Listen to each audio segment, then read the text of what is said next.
नमस्कार, जय जोहार। साथियों, जागो पंच में आप सभी का बहुत बहुत स्वागत।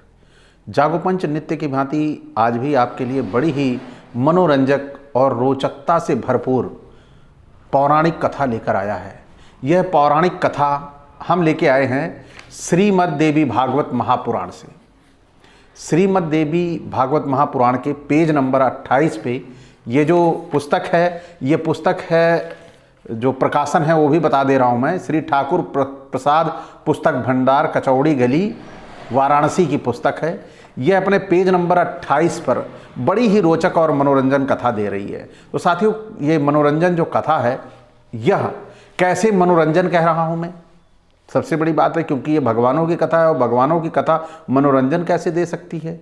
लेकिन साथियों, आप समझ सकते हैं, जो दुनिया का निर्माण करता है, जो दुनिया यानी सृष्टि का निर्माण करता है, वह नष्ट नहीं होता, उसकी गर्दन नहीं कटती, उसका सिर नहीं कटता, और अगर उसका भी सर कट जाता है तो इसका मतलब है ये बीच के सभी ब्रोकर हैं, दलाल हैं, या बीच में रखे गए कोई ऐसे व्यक्ति हैं जो हमें उच्च शक्तियों से संपर्क नहीं साधने देते। तो साथियों, इसी कहानी को लेकर मैं ये देवी भागवत जो कह रहा है कि भगवान विष्णु के है ग्रीवावतार की कथा। इसमें भगवान विष्णु जो है, उनकी गर्दन कट जाती है, और भगवान विष्णु की गर्दन कट जाए इसका मतलब है कि हम आम आदमी तो तुच्छ है, कुछ भी नहीं है।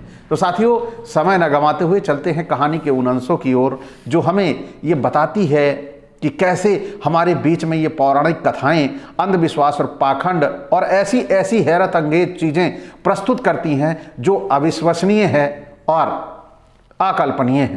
तो साथियों, आइए देखते हैं। अब इसमें ऋषिगण बोले, ऋषिगण मतलब कोई नहीं, यानी ऐसे ही जो वहाँ पर ऋषिगण बैठे हुए थे वो बोले, कोई एक व्यक्ति नहीं है।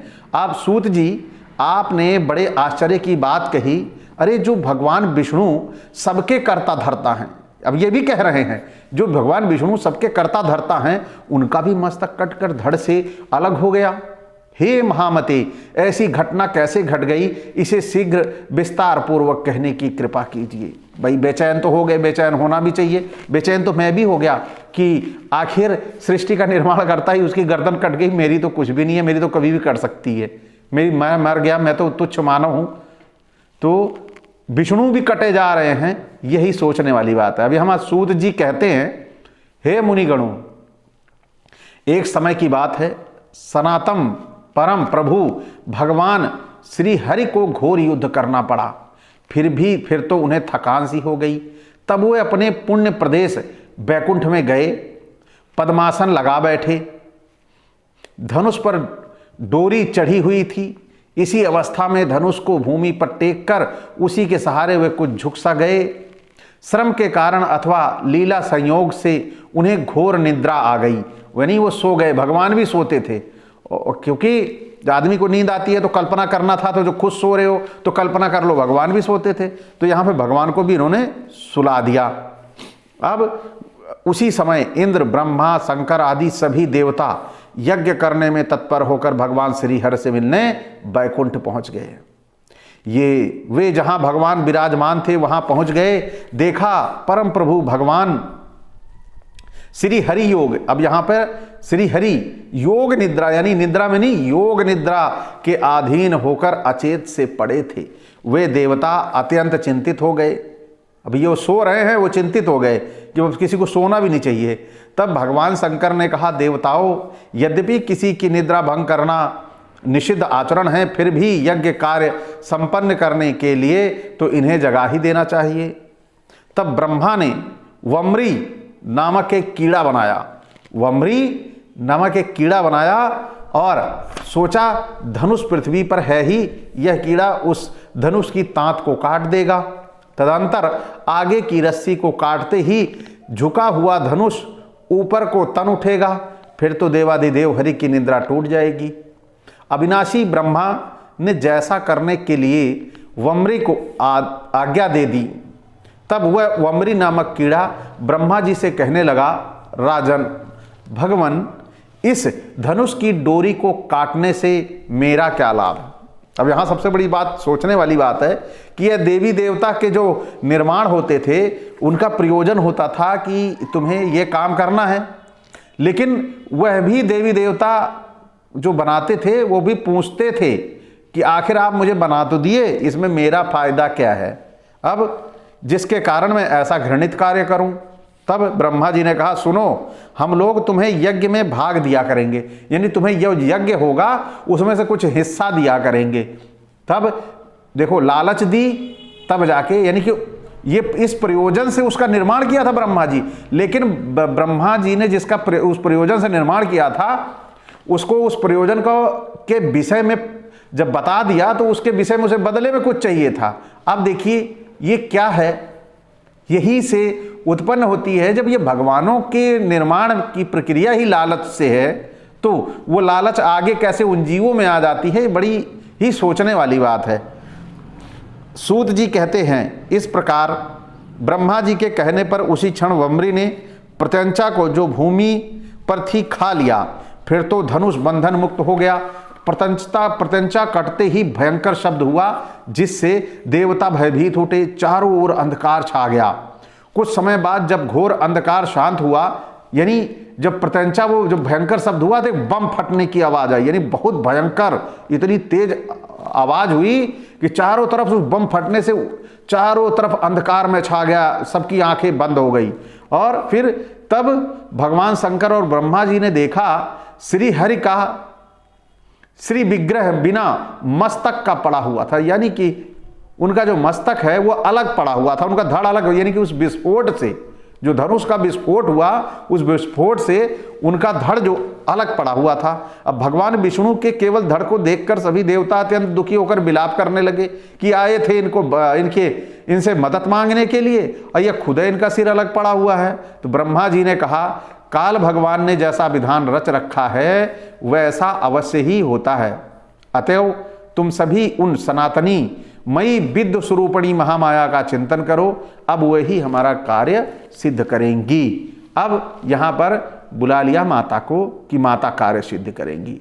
सूत जी कहते हैं, फिर ब्रह्मा जी ने वेदों को जो सामने देह धारण करके उपस्थित थे आज्ञा दी। जब अंगों उप अंगों सहित वेदों ने भगवती जगदम्बिका का स्तवन किया, तब वे गुणातीता मायामयी देवी अत्यंत प्रसन्न हो गईं। फिर तो देवताओं को लक्ष्य करके आकाशवाणी होने लगी, देवताओं अब तुम्हें चिंता की आवश्यकता नहीं, अब तुम लोग श्री हरि के छिन्न मस्तक होने का कारण सुनो। एक समय की बात है, आकाशवाणी हो रही है ये, और आकाशवाणी कहाँ हो रही है? धरती वालों के लिए आकाश है, स्वर्ग वालों के लिए, बैकुंठ वालों के लिए आकाश नहीं है। इसका मतलब ये सारी के देवी देवता जो थे, ये लेखक, ये बैठकर पृथ्वी पर लिख रहे थे, तभी इन्हें आकाश दिख रहा था, नहीं तो आकाश ना दिखता। यहाँ पर इन सब चीज़ों को सोचने वाली बात है। ये लोग सोचते हैं कि पढ़ने वाला कितना बेवकूफ़ होगा और जो हम बताएंगे वो मानता चला जाएगा। अब आकाशवाणी इनकी समझ लीजिए। अब जब आकाशवाणी हुई और कहानी सुनाने लगी, आकाशवाणी क्या, भगवान श्री विष्णु लक्ष्मी के साथ एकांत में विराजमान थे। लक्ष्मी के मनोहर मुख को देखकर उन्हें हंसी आ रही थी। लक्ष्मी ने सोचा, हो न हो भगवान विष्णु की दृष्टि में मेरा मुख रूप सिद्ध हो गया है, अतएव मुझे देखकर इन्हें हंसी आ रही है, क्योंकि बिना कारण उनका यह हंसना बिल्कुल असंभव है। वह अत्यंत व्याकुल हो गई, बेचैन हो गई। तब झट से उनके मुख से निकला, तुम्हारा यह मस्तक गिर जाए। इसी से इस समय इनका सिर क्षार समुद्र में लहरा रहा है। देवताओं, इसमें कुछ कारण दूसरा भी है। हयग्रीव नामक एक दैत्य हो चुका है। सरस्वती नदी के तट पर वह मेरे एकाक्षर मंत्र माया बीज का जप करता रहा। वह दैत्य 1000 वर्ष तक कठिन तप करता रहा। कितना? 1000 वर्ष तक। और यहाँ 100 साल पहुँचना बड़ी टेढ़ी खीर हो गया है। बिरले आदमी 100 साल पहुँच रहे हैं और ये लोग कल्पना के गोते लगा रहे हैं समंदर में। 1000 साल के कठिन तप करता रहा। तब मैं ही तापसी शक्ति रूप में सजकर उनके पास गई और कहा, महाभाग वर मांगो, सुब्रत तुम्हें जो इच्छा हो उसे देने को तैयार हूँ। हयग्रीव बोला, माता मैं अमर हो जाऊं, देवता और दानव कोई भी मुझे जीत ना सके। देवी ने कहा, देखो जन्मे हुए की मृत्यु और मरे हुए का जन्म होना बिल्कुल निश्चित है। यहाँ क्या बता रहे हैं? जन्मे की मृत्यु और मरे का जन्म होना। अतः मन में सोच विचार कर जो इच्छा हो वर मांगो। अच्छा तो हयग्रीव के हाथ ही मेरी मृत्यु हो। तो हयग्रीव बोला, अच्छा तो हयग्रीव के हाथ ही मेरी मृत्यु हो, दूसरे मुझे मार ना सके। अब यहाँ पे देखिए, हयग्रीव खुद कह रहा है कि हयग्रीव ही मुझे मारे। तो देवी ने कहा, माँ बाघ, अब तुम घर जाओ और आनंद पूर्वक राज्य करो। यह बिल्कुल निश्चित है, हयग्रीव के सिवा दूसरा कोई तुम्हें नहीं मार सकेगा। इस प्रकार उस दानव को वर देकर तामसी देवी अंतर्ध्यान हो गई। वहीं पापी इन दिनों मुनियों और वेदों को अनेक प्रकार से सता रहा है। अतएव इस घोड़े का सुंदर सिर उतारकर श्री विष्णु के धड़ से जोड़ दो, यह कार्य ब्रह्मा जी के हाथ संपन्न होगा।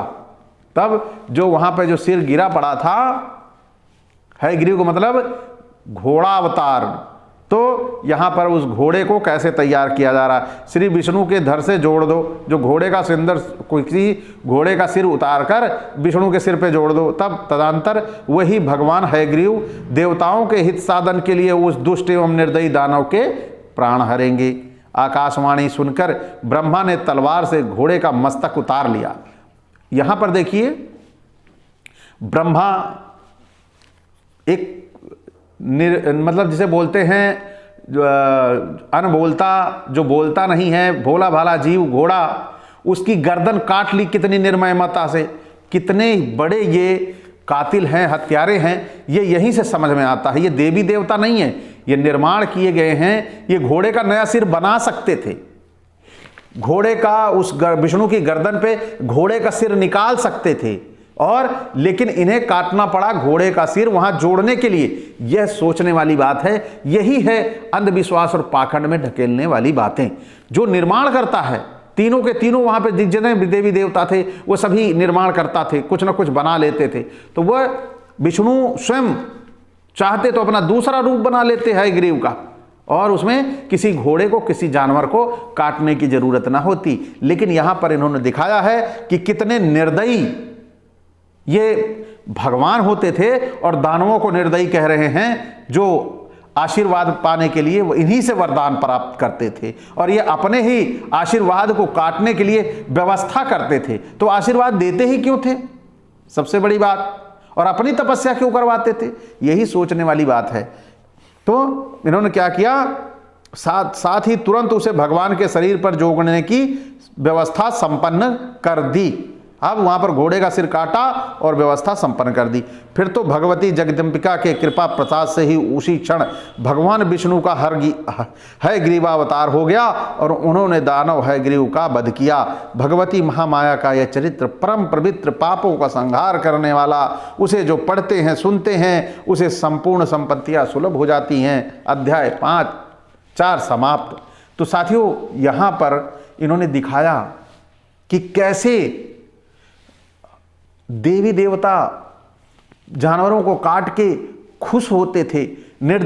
जो इतने निर्दयी होते थे ये देवी देवता कि इन्हें तनिक भी दया नहीं आती थी कि यह भोला भाला जीव जो बोल नहीं सकता, इतना भोला भाला है, इसकी गर्दन काट के कैसे लगा दे। अरे आप निर्माण करता थे, निर्माण ही कर सकते थे, तो आपको निर्माण करना था सीधा सीधा उनकी गर्दन पे एक नया घोड़े का सिर निकल आता। जब अवतार ले लेते थे तो अवतार ले लेते।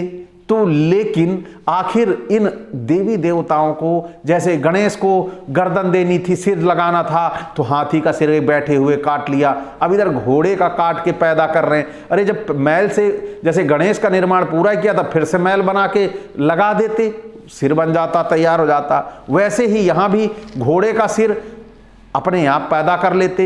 ये तो हाथ ऐसे उठाते थे, हम सारी जगह देखते हैं, सारे आयुध हाथ में आ जाते थे, धनुष, बाण, तीर आ जाया करते थे। तो ऐसे ही एक ऐसे हाथ करते और घोड़े की कामना करते, घोड़े का सिर हाथ में आ जाओ, अपने आप घोड़े का सिर हाथ में आ जाता और लगा देते। लेकिन नहीं, सच्चाई कहीं न कहीं अपना असर जरूर छोड़ती है।